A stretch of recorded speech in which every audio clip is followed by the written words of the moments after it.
High students, have a nice day. आतापर्यंत आपण अल्जेब्राचे काही चॅप्टर पाहिलेले आहेत. तर त्यानंतर आपल्याला शेवटचा चॅप्टर बघायचा आहे स्टॅटिस्टिक्स. या स्टॅटिस्टिक्स चॅप्टर मध्ये काही इव्हेंट्स आहेत. तर पहिला इव्हेंट आहे मीन काढण्याचा, दुसरा इव्हेंट आहे मीडियन, तिसरा इव्हेंट आहे मोड, चौथा आहे हिस्टोग्राम, पाचवा आहे फ्रिक्वेन्सी पॉलिगॉन आणि सहावा आहे पाय डायग्राम. तर याच्यामध्ये पहिला इव्हेंट जो आहे तो मीन, हा आपण तीन मेथडने काढत असतो. तर पहिली मेथड आहे त्याच्यामध्ये डायरेक्ट मेथड, दुसरी मेथड आहे ॲझ्युम मीन मेथड आणि तिसरी मेथड आहे स्टेप डिव्हिएशन मेथड. तर स्टेप बाय स्टेप आपण जाणार. पहिली आहे डायरेक्ट मेथड. या डायरेक्ट मेथडने आपण नेमकं मीन कसं फाइंड आउट करतो हे आपण पाहणार आहोत. त्याचा डायरेक्ट मेथडचा हा फॉर्म्युला आहे x bar.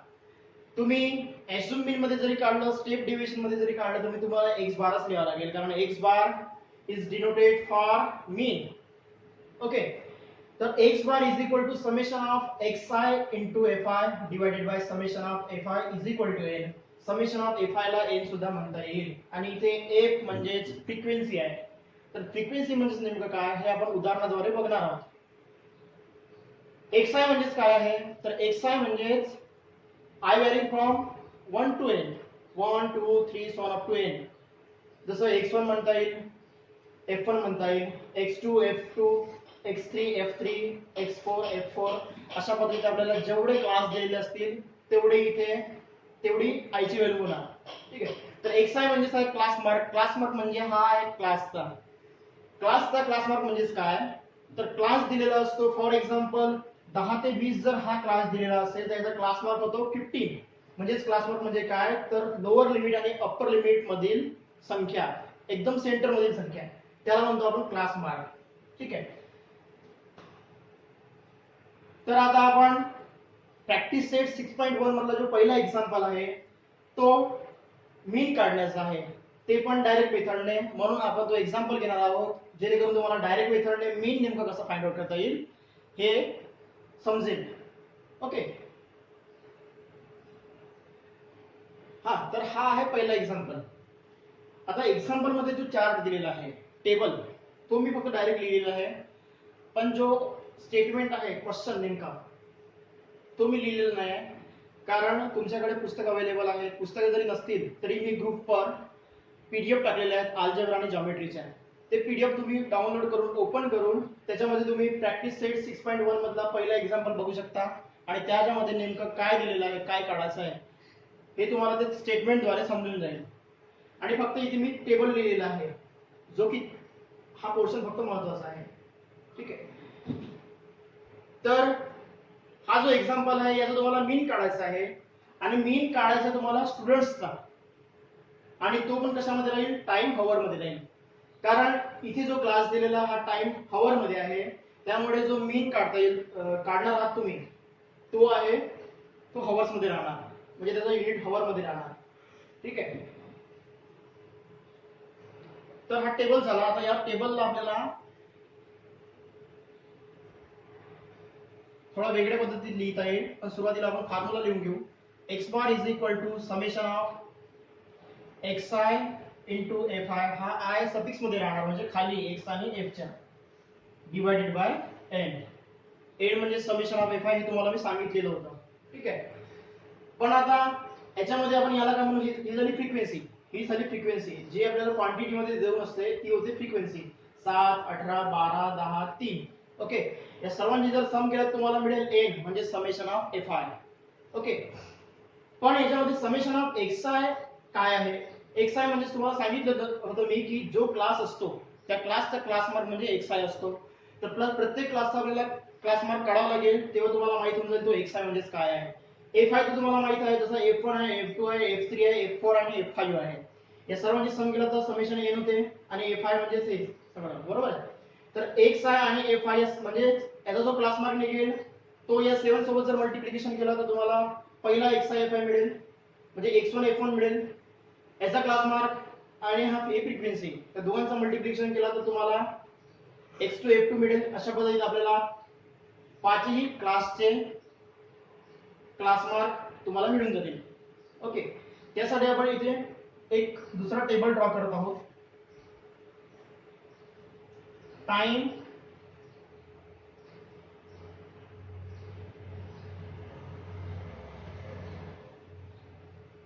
Time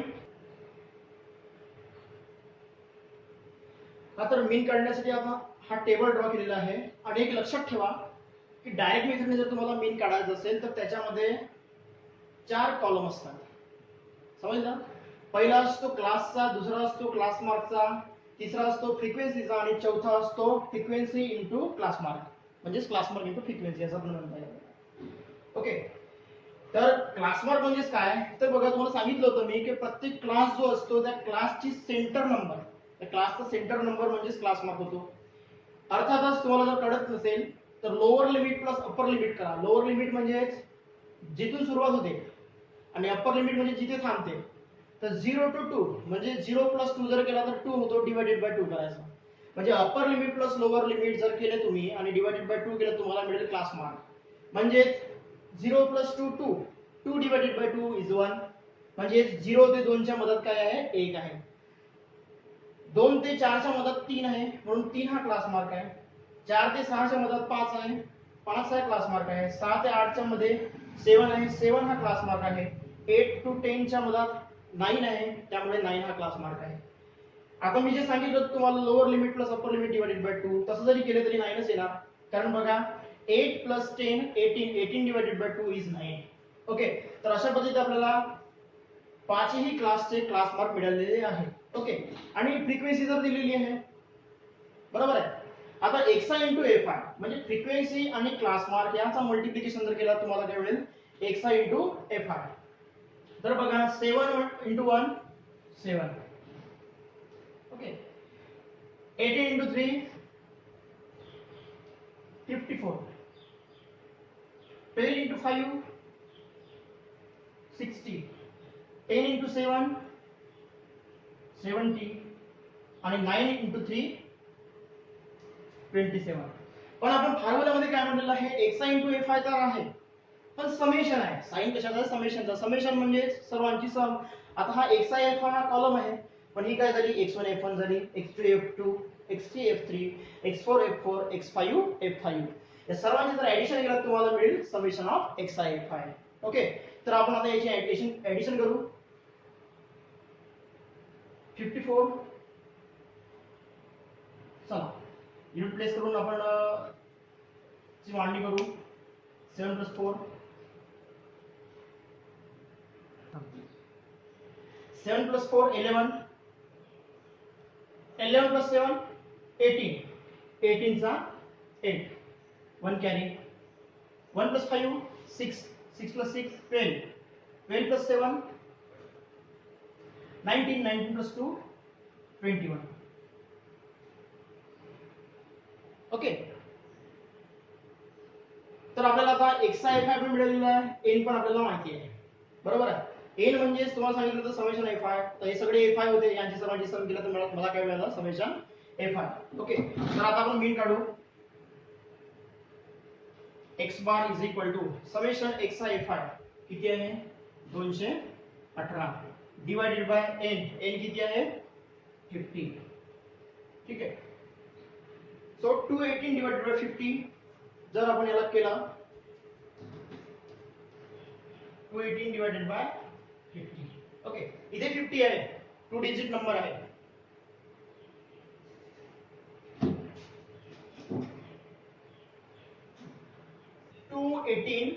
divided by 50. Okay, 50 काय 2 डिजिट नंबर आहे. इथे 2 डिजिट नंबर काय 21 आहे. 50 पेक्षा 21 लहान आहे त्यामुळे तीनही डिजिट घ्या. तीनही डिजिट जर घेतला तर किती येते 218. आता 218 मध्ये 50 डिव्हिजन होत नाही बरोबर आहे, त्यामुळे काय करा 200 मध्ये करा. 54 चा 200 बाकी किती उरले 18. 18 बाकी उरले, पुन्हा ही लहान आहे, इकडे काही डिजिट नाही आहे, इथे 0 द्या. इथे 0 दिला म्हणजे इथे डेसिमल पॉइंट येईल बरोबर आहे. आता 180 मध्ये 50 चं डिव्हिजन होत नाही, त्याच्या आधी काय होते 51 चा 50, 52 चा 100, 53 चा 150, त्यामुळे 53 चा 150 असं करा. 180 minus 150 30. ओके, पण 30 सुद्धा याच्यापेक्षा लहान आहे त्यामुळे आपल्याला एक 0 वाढवावा लागेल. एक 0 वाढवलं तर 300 झाला. त्यामुळे 56 चा 300. So 300 minus 300 is 0. So answer is 4.36. Okay, तर हा झाला मीन 4.36 आणि याचं युनिट राहणार हॉवर्स. कारण सुरुवातीलाच मी सांगितलं होतं तुम्हाला की मीन काढायचा असो, मीडियन काढायचा असो नाही तर मोड काढायचा असो, क्लासचा युनिट जो दिलेला असतो तोच त्याच्या मीनचा युनिट असतो. ओके, तर याचा मीन आहे 4.36 हॉवर्स. ओके, समजलं तुम्हाला सगळं?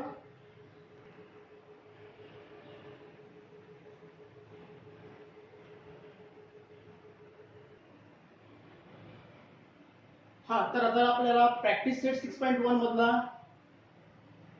सेकंड एक्झाम्पल बघायचा आहे. तर तो सेकंड एक्झाम्पल आहे ऍझ्युम मीन मेथडवर डिपेंड आहे. बरोबर, म्हणजे या मेथडने आपल्याला मीन कसं फाइंड आउट करता येईल हे तिथे दिलेलं आहे. तर त्यासाठी आपल्याला ऍझ्युम मीन मेथड म्हणजे नेमकं काय आहे हे शिकणे खूप महत्त्वाचं आहे. तर ऍझ्युम मीन मेथडचा फॉर्म्युला आहे x bar is equal to a plus d bar. इथे पण x बारच राहणार कारण आपण काय काढत आहोत तर मीन काढत आहोत. तो सेकंड मेथडने म्हणजे ऍझ्युम मीन मेथडने. पहिली मेथड डायरेक्ट मेथड झालेली आहे. ओके, तर x bar is equal to a plus d bar हा तुम्हाला फॉर्म्युला लक्षात ठेवायचा आहे. याच्यामध्ये d बार म्हणजे नेमकं काय आहे तर समेशन ऑफ fi d आहे. जसं तिथे होता समेशन ऑफ fi xi होता, इथे राहणार fi di म्हणजे नवीन काय आहे याच्यामध्ये di आहे आणि डिवाइडेड बाय n तर पॉवर आहे. ओके, पण di म्हणजे नेमकं काय तर di म्हणजे xi minus a capital A. Okay, xi minus capital A.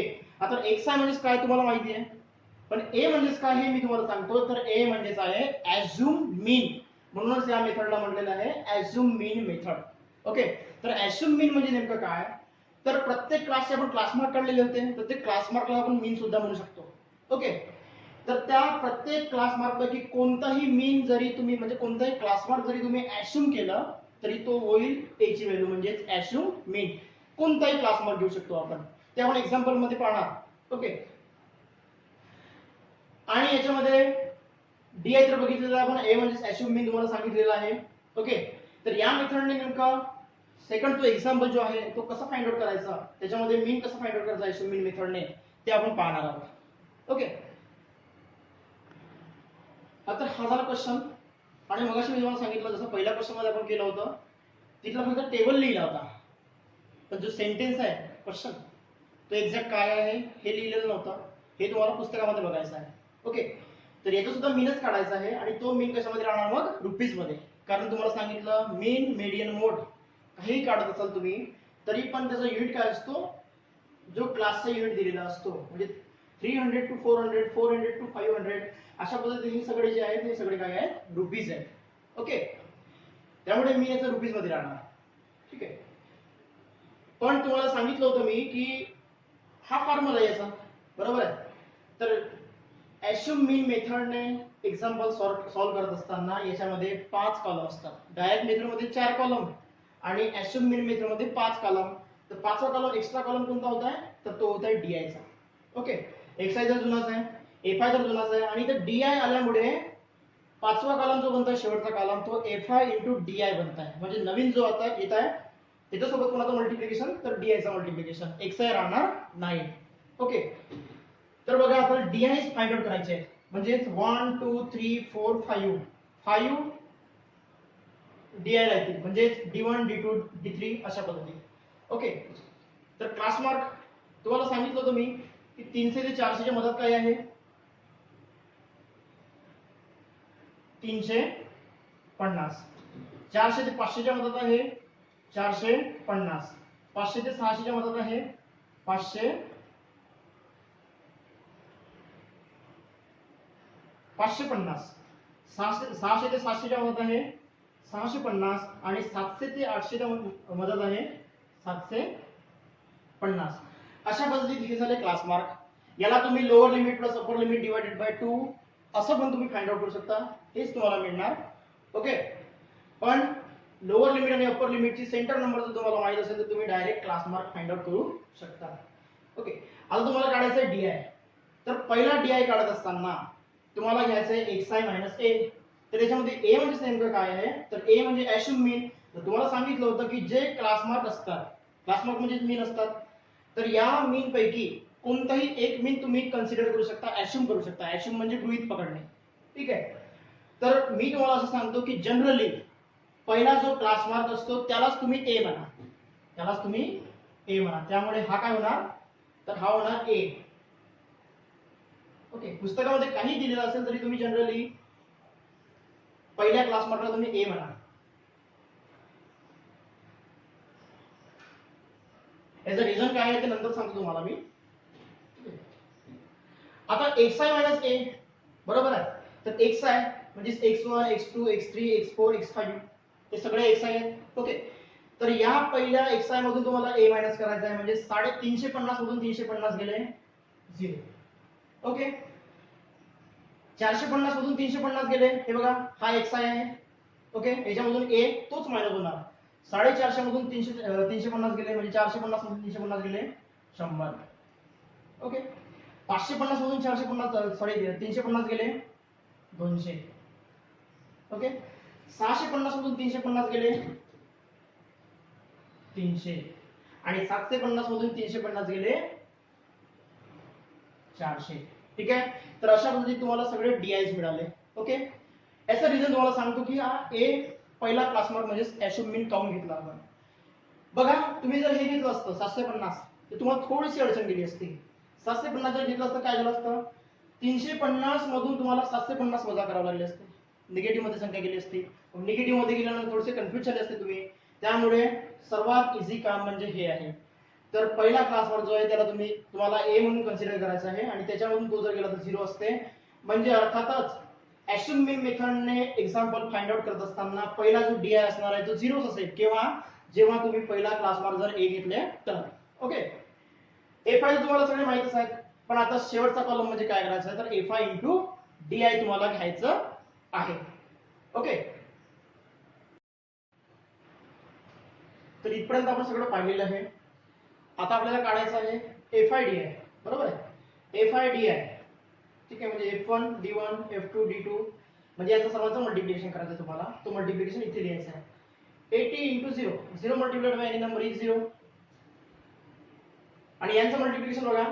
11 1 11 1 2 3 30 12 2 24 1 2 3 30 अशा पद्धतीने हा कॅल्क्युलेशन आहे. आणि सर्वांची जर ऍडिशन केलं तर ही येत आहे 72,000. ओके. आणि एफ आय जे आहे ते सर्व एफ आय ची जर सम केलं तर ते समेशन ऑफ एफ आय म्हणजे एन ती येत आहे 420. ओके. आता आपल्याला ह्या दोन्ही गोष्टी माहित झालेल्या आहेत. ह्या जर आपण फॉर्म्युला ठेवतो म्हटलं तर ते जमणार नाही. त्यामुळे इथे फक्त तुम्हाला ए दिसत आहे. ए म्हणजे काय आहे, ऍश्युम मीन आहे आणि तो किती लिहिला आहे आपण ए इज इक्वल टू 350 जो आपण घेतलेला होता कॅल्क्युलेशन मध्ये. आता डी बार म्हणजे काय, तर डी बारचा फॉर्म्युला आपण मगाशी पाहिलेला होता. डी बारचा फॉर्म्युला आपण मगाशी पाहिलेला होता तो म्हणजे d bar is equal to summation of f i d i divided by n. Okay. तर एक summation f i d i तुम्हाला माहिती किती आहे 72,000 डिवाइडेड बाय एन. एन किती आहे 420. 1010 गेट्स कॅन्सल. याचा डिव्हिजन आहे 7200 divided by 42. 7200 divided by 42. Okay. 42 लहान आहे 72 मोठे आहे. त्यामुळे 2 टाइम्स देऊ शकत नाही आपण डिव्हिजन त्याला मल्टिप्लिकेशन. त्यामुळे 42 1 चा 42. 2 minus 2 0. 7 minus 4 3. ओके. आणि एक 0. एक एकच डिजिट घेतो आपण कॅल्क्युलेशन नंतर. 300 झाले. पण 42 चा 300 मध्ये ऍक्च्युअल डिव्हिजन होत नाही म्हणून आपण 42 7 चा करून बघू. 7 दुने 14. 14 चे 4 हातचा 1 7 चो 28. 28 आणि 1 29. ओके. 29 चे 9 हातचे 2. ओके.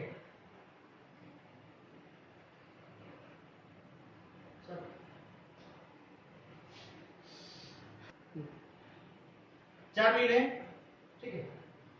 कॅरी 1 7 चो 28. 28 आणि 1 29.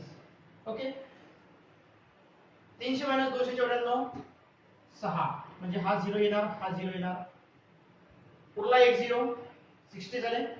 ओके 42 2 चा 84 होतो, 84 घेऊ शकत नाही, त्यामुळे 42 1 चा 42, 60 मायनस 42 18. ओके 18 घेतला, पण 18 काय आहे आता 42 पेक्षा लहान आहे, म्हणून आपल्याला इथे एक एक्स्ट्रा 0 घ्यावा लागणार. एक्स्ट्रा 0 घेतला तो इथे नाही आहे, इथे नसलेली संख्या जर आपण घेतली नाही, इथे बाहेरची संख्या घेतली तर इथे आलेली, पण डिव्हिजन मध्ये आपण लिहितो डेसिमल पॉइंट देतो. ओके आता यांचं जर मल्टिप्लिकेशन केलं आपण एखाद्या नंबर सोबत की 180 यायला पाहिजे, पण 180 ऍक्च्युअली येत नाही, म्हणून आपल्याला काय करावं लागेल की 42 मल्टिप्लाइड बाय 4 जर केलं तर किती येतं मग बघू आपण. 42 4 4 2 चा 8 1 कॅरी 4 4 चा 16 16 plus 1 7. ओके 178 म्हणजे 42 4 चा किती येतो तर 178 येतो. 174 168, सॉरी माय मिस्टेक, इथे मी 7 लिहिलं होतं. So 180 minus 168 is 12. ओके इथे पुन्हा 0 जर दिला तर हे अशा पद्धतीने कॅल्क्युलेशन वाढत जातो आणि तो कॅल्क्युलेशन थांबणारच नाही. ओके तुम्ही करून बघू शकता. तर इथे काहीतरी नंबर येतील आणि ते नंबर थांबणार नाहीत, त्यामुळे 28 आणि समथिंग असं समोर येणार आहे. ओके या 28 आणि समथिंग समोर ते डिजिट थांबत नसल्यामुळे या 28 ला आपण लिहिणार अप्रॉक्सिमेटली 30, म्हणजे 430 असं पण लिहू शकतो किंवा 43 सुद्धा लिहू शकतो. ओके तर हा कॅल्क्युलेशन झाला डी बारचा. ओके म्हणजे therefore d bar is equal to 171.430 असं आपण लिहिणार. हा झाला डी बार, पण आपल्याला काढायचं आहे मीन, म्हणजेच x bar is equal to a plus d bar. तर ए काय आहे याच्यामध्ये 350 प्लस 171.430. ओके बघा इथे डेसिमल पॉइंट नाही आहे, कॅल्क्युलेशन असं पण करू शकतो आपण डायरेक्ट. डेसिमल पॉइंटची पहिली संख्या काय आहे, इथे 350 इथे 171 आहे, त्यामुळे यांची आपण ऍडिशन करणार आणि 0.430 लिहून घेणार. कारण 350 आहे, 350 आहे म्हणजे काय 350.000 असं आहे. ओके तर बघा 1 plus 0 1, 7 plus 5 12, 12 चे 2 कॅरी 1. ओके 1 plus 3 4, 4 plus 1 5, 521 आणि हा डेसिमल पॉइंट आहे 0.430. तर हा होणार मीन कोणत्या मेथडने तर ऍश्युम मीन मेथडने, कारण याच्यामध्ये आपण हा जो मीन आहे हा ऍश्युम करून आपण फाइंड आउट केलेला होता. आणि क्लास कशामध्ये देऊ नये तर रुपीज मध्ये देऊ नये, त्यामुळे तुम्हाला सांगितलं होतं मी मीन काढा, मीडियन काढा, नंतर मोड काढा. तुम्हाला त्याचा युनिट हा क्लासमध्ये जो क्लासचा जो युनिट दिलेला असतो तो तुम्हाला लिहायचा असतो, त्यामुळे हा रुपीज मध्ये राहणार.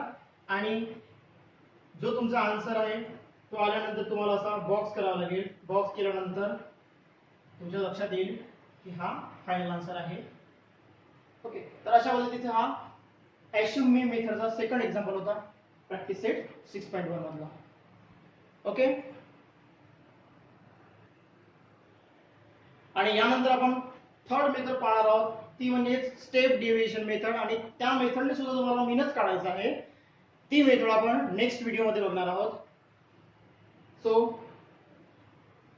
तब तक अपन रुकना चाहते हैं. Thank you.